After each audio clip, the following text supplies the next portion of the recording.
오늘도 하나님의 산에 올라와서 하나님께 나아가는 저와 여러분들에게 하나님의 축복이 있기를 원합니다. 제가 오늘 아침에 묵상을 하는데 하나님이 이스라엘 백성들을 만나기 위해서 모세를 통해서 시내산에 올라오도록 하면서 여러 가지 만나기 위한 준비 과정과 또 너무 경계선을 넘어버리면 안 되기 때문에 경계를 쳐서 이렇게 주님을 만나러 올라오라는 이 묵상을 하면서 하나님을 만나러 가는 것은 곧 예배이고 그 예배를 통해서 우리는 하나님을 만날 수 있고 그런 여러 가지 부분들이 있는 거죠. 여러분들은 지금 하나님의 성산에 와 있고 하나님을 만나기 위해서 나왔습니다. 하나님을 만나고 돌아가는 시간, 또 하나님의 말씀을 듣고 나아가는 시간들이 되어지기를 주님의 이름으로 부탁을 드립니다. 오늘 지난주에 이어서 함께 나눌 말씀은 우리가 계속해서 성령의 권능에 대한 이야기를 하지요. 성령의 권능이 뭐냐라고 말한다는 것은 성령께서 주시는 힘을 입어서 행할 수 있는 일을 우리는 성령의 권능이라고 말합니다. 그러니까 우리가 우리의 의지로 할 수 있는 게 아니라 우리가 의지가 아니더라도 성령께서 나의 의지를 붙들어서 할 수 있게끔, 그리고 나는 안 되는데 성령께서 나에게 힘을 주어서 할 수 있게끔 하는 이 모든 것들을 성령의 권능이라고 이야기를 했습니다. 그러면 계속해서 우리가 성령의 권능에 대한 성령의 충만함을 받을 때 나오는 행위에 대해서 이야기하는데 오늘은 선행과 구제이지요. 지난주의 말씀을 우리가 잠시 살펴보면 바나바로 인해 바울과 그리스도인의 화해가 이루어졌습니다. 그래서 그들은 서로가 연합됐고 하나가 되어져 바울과 그리스도인들이 그리고 바울과 사도들이 하나가 되니까 교회가 든든히 세워졌더라고 지난주에 말씀을 나누었습니다. 이제 성경은 바울의 관점, 바울에 대한 사역을 이야기했다면 전환을 합니다. 베드로가 등장을 합니다. 어떻게 바울이 예수님을 만났고 그가 만나서 어떠한 변화를 겪었고 그리고 어떻게 사도들과 연합되어져서 교회를 든든히 세워갔는지에 대한 일을 이야기하면서 이제는 그 내용이 전환되어져서 베드로가 중심이 되어지지요. 그리고 오늘 말씀뿐만 아니라 우리가 32절 말씀을 보게 되면 베드로가 애냐라고 하는 중풍병자를 고치는 내용에 대한 이야기를 나눴고 그리고 욥바에서 이 다비다라고 하는 여인을 살려내는 것에 대한 이야기가 전개되고 있지요. 베드로가 사방으로 두루 다니다가 루다에 머뭅니다. 그리고 루다에서 성도들을 아마 가르치기도 했겠죠. 근데 그곳에 있었던 애니아라고 하는 중풍병자를 고치게 됩니다. 그 중풍병자는 침상에 8년 동안 있었다고 말합니다. 그 얘기는 뭐냐면 8년 동안 중풍병으로 고생했다는 것입니다. 근데 그를 고쳐주자 루다와 사론에 있는 사람들이 그 이야기를 듣고 믿음으로 돌아왔다라고 이야기를 합니다. 여러분 34절과 35절 말씀을 함께 읽어보겠습니다. 9장입니다. 34절과 35절 시작. 베드로가 이르되 인하여 예수 그리스도께서 너를 함께 하시니 너의 자리를 선포하라. 곧 일어나니 루다와 사론에 사는 사람들이 다 그를 보고 주께로 돌아오고 루다와 사론에 사는 사람들이 그 이야기를 듣고 주께로 돌아와 믿음을 갖게 되었다는 말씀을 하고 있습니다. 그러자 욥바에 다비다라고 하는 사람 또는 도르가라고 불리는 여제자가 있었는데 이 사람은 선행과 구제하는 일에 힘을 썼던 사회사업가임을 오늘 성경은 이야기를 해주고 있습니다. 그런데 그 여인이 어떠한 병에 걸렸는지 병들어 죽게 되었다고 말합니다. 근데 욥바와 루다가 멀리 있던 거리는 아닌 것으로 보여집니다. 제가 지도를 살펴보니까 많이 멀진 않더라고요. 그래서 욥바에 있었던 이 제자들이 가까운 루다에 베드로가 있다는 소식을 듣고 베드로를 청하여 이 도르가를 이렇게 살려달라고 이야기를 하게 됩니다. 그리고 베드로가 찾아오게 되지요. 그리고 찾아 올라가서 이제 그 여인을 보는데 그 주변에는 많은 과부들이 눈물을 흘리며 울고 있었습니다. 39절 말씀 읽어봅니다. 39절 시작. 베드로가 일어나 그들과 함께 가서 이르매 그들을 데리고 다락방에 올라가니 모든 과부가 베드로 곁에 서서 울며 도르가가 그들과 함께 있을 때 주의 속옷과 겉옷을 다 도르가 옆에는 모든 과부들이 있었다는 것은 아마 도르가가 뭔가 선행을 베풀고 도르가가 뭔가 도움을 주었던 모든 가부들이겠죠. 아마 욥바에 있는 모든 가부를 지칭할 수도 있겠지만 오늘 본문의 문맥상 보게 되면 도르가 다비다의 선행과 구제의 도움을 받은 이 모든 가부들이 그 곁에서 슬피 울며 있는 것을 보게 되어집니다. 사람들은 각계 가부들은 베드로에게 자신의 속옷과 자신의 겉옷을 보여주면서 네가 이렇게 선하고 좋은 일을 했기에 제발 살려달라고 이야기를 했겠죠.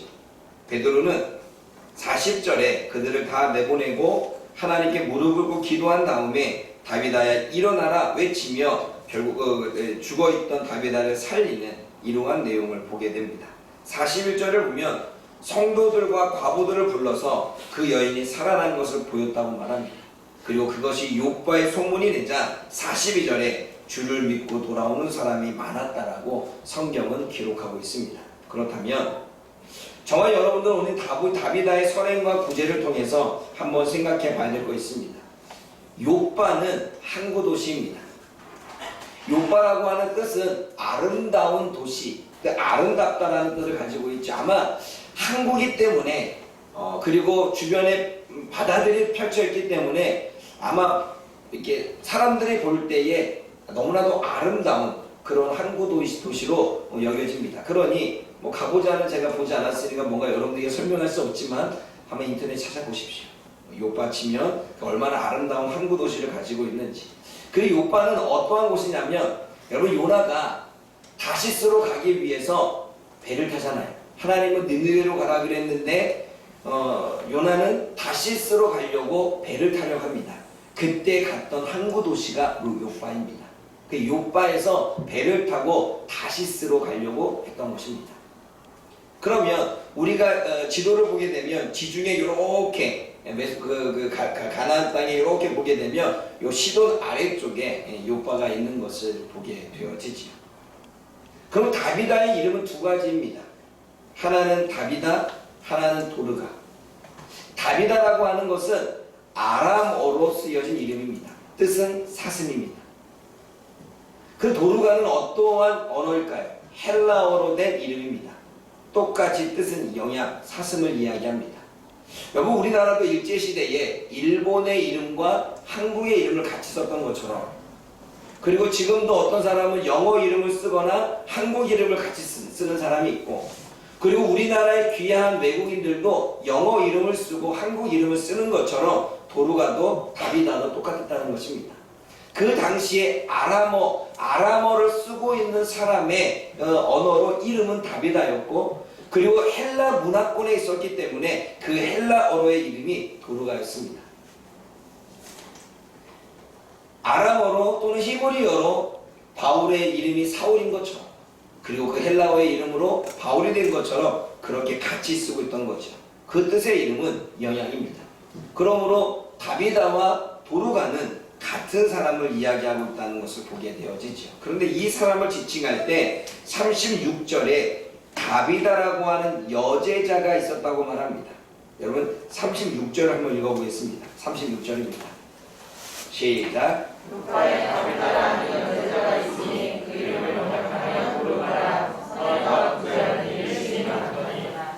여제자라고 하는 것은 여러분 제자라고 하는 것은 뭔가 교육을 받고 훈련을 받는 제자, 훈련생들을 의미합니다. 그 당시에는 대부분 남자들이 훈련을 받았고 남자들이 뭔가 교육을 받고 어느 정도의 위치에 있었지요. 그런데 다비다는 지금 여제자라고 말했다는 것은 예수 그리스도를 믿는 제자 훈련과 또는 여러 가지 교육들을 받는 그러한 사람이었음을 알 수 있습니다. 그러니까 보통의 성도들과는 더 교육을 받았고 더 훈련을 받은 여인임을 알 수 있었죠. 그 여인이 지금 선행과 구제를 합니다. 선행과 구제를 했다는 것은 선한 행위를 했고 선한 일을 많이 했다는 것입니다. 구제를 했다는 것은 긍휼의 마음을 가졌다는 것입니다. 긍휼의 마음을 가지고 많은 사람들을 도와주고 자비를 베풀고 또는 자선을 베풀고 자신들의 시간과 자신의 물질들을 행했다는 거죠. 자선사업가, 사회사업가였습니다. 아마 이 여인이 부자였는지 아니면 뭔가 다른 사업을 운영하고 있었는지는 알 수 없습니다. 그러나 자신이 배운 대로 예수님 앞에 예수님의 말씀으로 하나님의 말씀으로 배운 대로 훈련을 받은 대로 제자가 된 것처럼 그렇게 선한 행위와 긍휼하는 마음으로 많은 사람들을 돕고 있었다는 거죠. 그런데 오늘 본문에서는 심이 많았다고 말합니다. 그냥 많았다도 아닙니다. 얼마나 많았는지 심이 많았대요. 사랑하는 여러분, 그런데 여기서 많았다라고 하는 이 단어, 심이라고 하는 단어 가운데 창조하다, 만들어내다입니다. 누군가에 의해서 시켜서 한 게 아니라 자기 스스로가 생각해서 자신의 삶 가운데 구제하는 일을, 자신의 삶 가운데 선한 행위를 하는 것을 만들어냈다는 것입니다. 누군가가 지시해서 너 이거 해, 너 저거 해, 너 휴지 주서, 너 저런 사람 도와줘, 너 저 사람 좀 힘든데 가서 위로해줘, 이렇게 시켜서 한 게 아니라 자기가 예수 그리스도의 교육을 받고 제자 훈련을 받은 다음에 긍휼의 마음, 은혜의 마음 가득하여 성령으로 충만해서 그 긍휼의 마음을 가지고 스스로 삶에서 휴지를 줍고 어려운 사람들을 돕고 또 힘든 사람이 있으면 위로해주고 하는 일들을 했다는 것입니다. 그래서 성경에서는 창조라고 말합니다. 만들어내다. 하나님이 없는 것에서 이 세상을 창조했을 때에 그것 또한 창조와 만들어내는 것이라면, 지금 이 다비다라고 하는 여인은 자신의 삶에서 없었던 일을, 자신이 삶에서 하지 않았던 일을 스스로 만들어내고 행했던 것입니다. 그것을 오늘 본문에서는 창조, 만들어내다라고 이야기를 하죠. 주요 사역은 과부들의 속옷과 겉옷을 지어주는 거였습니다. 속옷이라고 하는 것은 소매가 짧고 무릎까지 내려오는, 여러분 우리처럼 속옷은 지금 런닝을 입고 뭐 팬티를 입고 이런 정도가 아니라 그 당시에 속옷은 어느 정도 좀 길이가 있었죠. 반팔과 그리고 무릎까지 오는 그러한 옷을 만들어주고, 그리고 그 위에 더 입을 수 있는 겉옷까지 지어줬습니다. 그런데 당시의 과부는 누군가의 도움을 받을 수 없는, 고아와 과부와 나그네는 도움이 없으면 살아갈 수 없는 사회적 약자였습니다. 그 사회적 약자를 위해서, 사회에서 가장 취약한 구성원을 위해서 그는 지금 옷을 지어주고 있는 것입니다. 옷만 지어줬겠습니까? 아마 그가 필요한, 생활에 필요한 모든 것들을 도움을 줬겠죠. 그게 입는 것이든 마시는 것이든 먹는 것이든. 그런데 여러분 야고보서 1장 27절을 보게 되면 고아와 과부를 돌보는 것은 경건의 모습이라고 이야기합니다. 우리 한번 찾아보겠습니다. 야고보서 1장 27절입니다.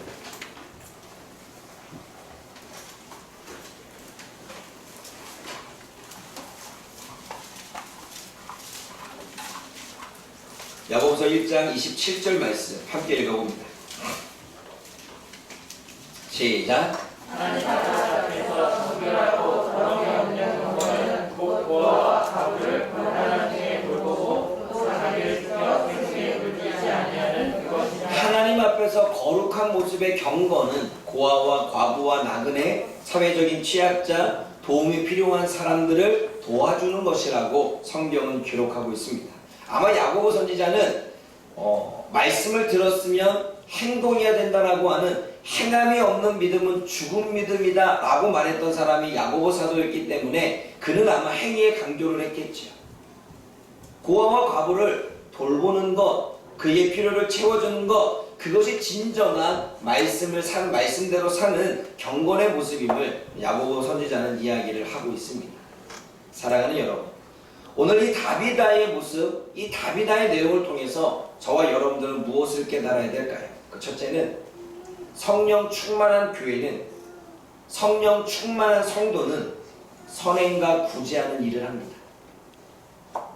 성령 충만한 사람은, 성령 충만한 교회와 성령 충만한 성도는 누군가가 시켜서가 아니라, 누군가의 강압에 의해서가 아니라 사회적 약자와 힘들고 어려운 사람들을 위해서 스스로 도울 줄 아는 것입니다. 여러분, 기독교도 우리가 보통 개신교라고 말하지요. 기독교에는 두 가지가 있습니다. 우리가 늘 얘기하는 게 여러분들 종교가 뭡니까? 라고 말할 때 우리는 기독교 이렇게 쓰는데, 기독교에는 두 가지가 있습니다. 하나는 천주교, 하나는 개신교입니다. 그래서 우리가 엄밀히 말해서 자신의 종교는 무엇입니까? 라고 말할 때 개신교라고 써야 되는 게 맞습니다. 기독교는 큰 틀이고 그 안에 천주교와 개신교가 있는 거죠. 여러분, 지금 천주교는 선행과 구제하는 일을 잘합니다. 물론 선행과 구제하는 일이 그들의 구원과 연관되어 있고 그들의 상급과 연관되어 있고 그들이 뭔가 하나님으로부터 받을 것에 연관되어 있기 때문에, 우선은 구원과 연관되어 있기 때문에 선함과 구제를 많이 합니다. 그런데 그것은 하나님을 믿는 사람이라면 이제는 마땅히 해야 될 본분임을 오늘 성경에서는 이야기하고 있죠. 성령 충만한 교회는 사회적 취약한 사람들을 돕고 그들의 필요를 채워줍니다. 성령이 충만한 성도는 선행과 구제하는 일을 하지요. 처음부터 다비다가 선행을 하고 구제하지는 않았을 것입니다. 아마 그는 처음부터 자기 자신을 위해서 물질을 썼고 자기 자신을 위해서 삶을 살아갔겠죠. 그런데 예수님을 만나고 그 예수님과의 만남 가운데 말씀을 통한 훈련을 받고 말씀을 통해 교육을 들으면서, 하나님을 믿는 사람이라면 우리가 다른 사람들을 돕는 일은 너무나 중요하구나. 하나님께 받은 은혜가 있다면, 예수님으로부터 구원의 은혜를 누렸다면, 우리가 다른 사람에게 뭔가 도움을 주는 일은 당연한 것이구나, 마땅한 것이구나 깨달았겠죠. 그래서 그는 자신이 하지 않았던 일들을 하기 시작합니다. 선한 행동을 하기 시작하고 남에게 베풀기 시작을 하고 남에게 도움을 주기 시작하지요. 그래서 오늘 본문은 창조라고 이야기합니다. 사랑하는 여러분, 이제 저와 여러분들은 하나님을 믿는 사람이 되어졌고 하나님의 말씀에 대한 교육을 받는 사람이 되어졌습니다. 그리고 우리는 성도를 넘어 이제는 예수님의 제자로서의 삶을 살아가고 있죠. 그런 저와 여러분들에게 필요한 것은 선행과 구제입니다. 그런데 그 선행과 구제는 성령이 충만할 때 가능합니다. 성령이 충만한 사람은 스스로 내 삶에서 누구를 도와야 되는지, 누구에게 필요를 채워줘야 되는지 행하게 되어져 있습니다. 그러나 성령이 충만하지 않은 사람은 여전히 물질은 자신의 것이기 때문에 자신과 자신의 가족이라고 하는 바운더리 안에서 더 펼쳐가지를 못합니다. 그러기에 성령이 충만, 성령의 권능이 선행과 구제로 나타나지.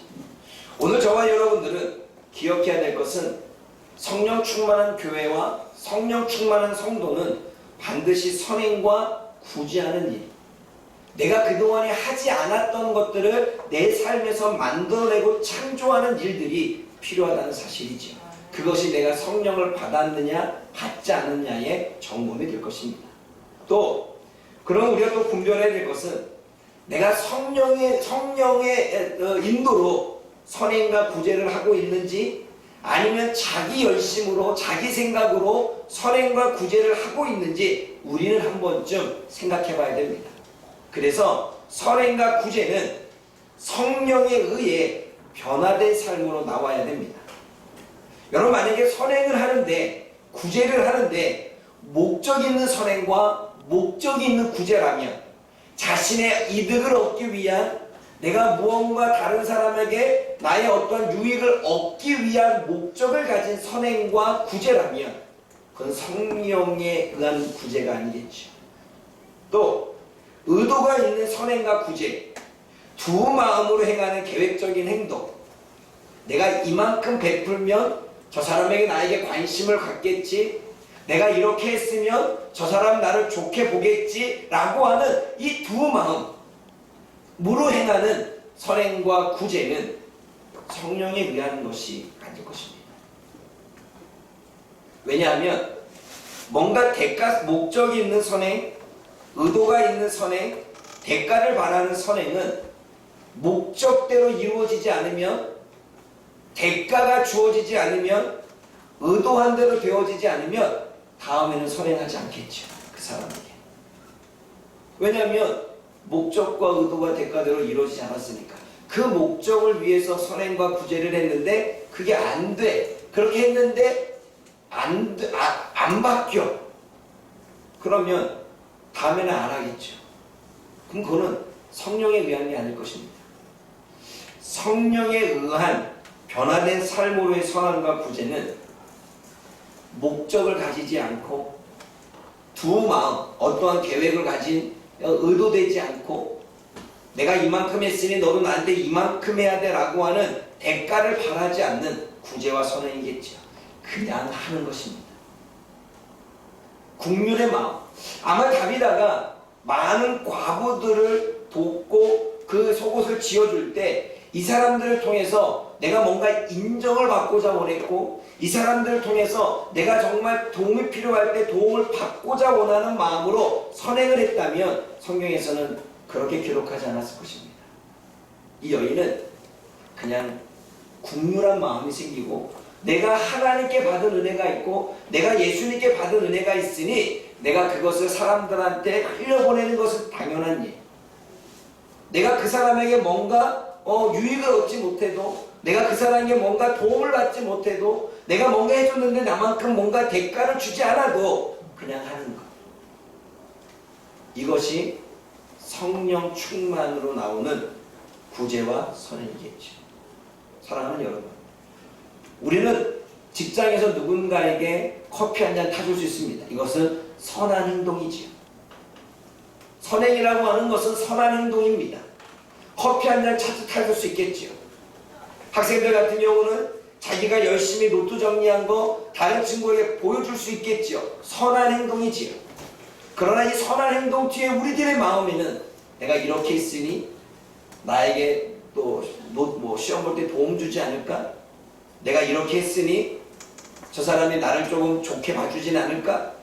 라고 하는 의도를 가지고 있다면 그거는 성령의 충만에서 나오는 그런 감동된 선행과 구제는 알 것입니다. 왜냐하면 목적이 누구한테 있어요? 나를 위한 목적이지.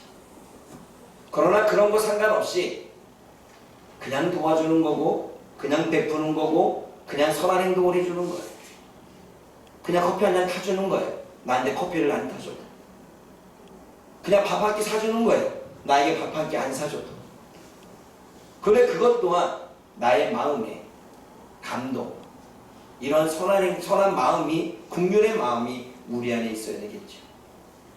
사랑하는 여러분, 선행과 구제는 목적과 의도와 대가를 바라는 부분은 하나님이 기뻐하지 않는, 그리고 어쩌면 그것은 내 자신을 위한 선행과 구제라는 사실을 우리는 깨달아야 됩니다. 하나님이 기뻐하는 선행과 구제는 목적과 의도와 대가를 바라지 않고 그냥 베푸는 것입니다. 그냥 국률한 마음으로 내가 받은 은혜가 있기에 나눠주는 것입니다. 그러한 선행과 구제로 저와 여러분들이 다비다와 도르와 같은 그런 하나님의 제자들이 되어지기를 주님의 이름으로 부탁을 드립니다. 그래서 성령 충만으로 인도받는 사람은 선행과 구제가 지속성이 있습니다.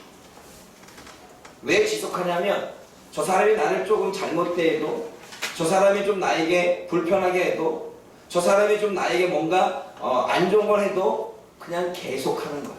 상관없이. 그러니까 누군가가 원수가 된다 할지라도 상관없이, 그 사람이 지금 나랑 원수였다 할지라도 상관없이 지속하는 것입니다. 그래서 성령의 충만을 받는 사람은 지속성이 있는 거죠. 저와 여러분의 구제와 선행은 지속성이 있습니까? 아니면 단회적입니까? 누군가에게 내가 도움을 받고자 베풀고 있습니까?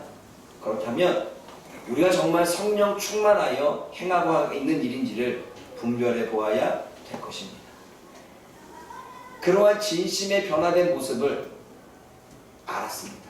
누가? 모든 가부들이. 그래서 그 모든 가부들이 다비다를 위해, 도르가를 위해 기도하는 모습, 그 영혼이 살아나기를 원하는 모습, 그 영혼을 사랑하는 마음, 이런 것들을 성경에서 볼 수가 있는 거죠. 여러분, 반드시 알아야 될 것은 의도와 목적과 대가를 가지고 뭔가 행하는 사람은 사람들의 인정을 받기는 쉽지 않습니다. 그리고 그것은 겉으로 티가 납니다. 그리고 반드시 행동으로 보여집니다. 그러나 그런 거 상관없이 변화된 삶으로 그냥 구제하고 헌신하는 사람은, 그리고 선행하는 사람은 그런 게 보이지 않습니다.